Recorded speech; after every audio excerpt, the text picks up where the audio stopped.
திருப்பரங்குன்றம் விவகாரத்தில் ஒரு உயர்நீதிமன்ற நீதிபதி திராவிட முன்னேற்ற கழகத்தினுடைய கொள்கை சார்ந்து தீர்ப்பு வழங்கவில்லை என்ற காரணத்தினால அங்க இருக்கக்கூடிய இண்டி கூட்டணி கட்சிகளோட எம்பிக்களோட சேர்ந்து ஒரு இம்பீச்மெண்ட் மோஷனுக்கு கையெழுத்து வாங்கி கொடுத்திருக்காங்க. அந்த நீதிபதியினுடைய செயல்பாடுகள் எப்படி ஒரு நீதி துறையில் அவர் அப்படின்னு பாத்தீங்கன்னா, அதிகமான வழக்குகளை முடித்த நீதிபதி, நேர்மையான நீதிபதி, அவர் மீது இதுவரை எந்த குற்றச்சாட்டும் கிடையாது.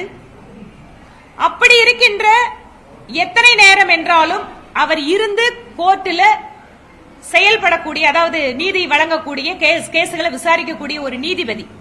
ஆனா இந்துக்களுக்கு ஆதரவாக தீர்ப்பளித்தார் என்கின்ற ஒற்றை காரணத்திற்காக இண்டி கூட்டணியினுடைய எம்பிக்கள் எல்லாம் கையெழுத்து போட்டு அவர் மேல இம்பீச்மெண்ட் மோஷன் கொண்டு வராங்கன்னா எந்த அளவிற்கு சிறுபான்மை வாக்கு வங்கி அரசியல் இவர்களை எல்லாம் ஆட்டி படைக்கிறது என்பதை புரிந்து கொள்ளலாம்.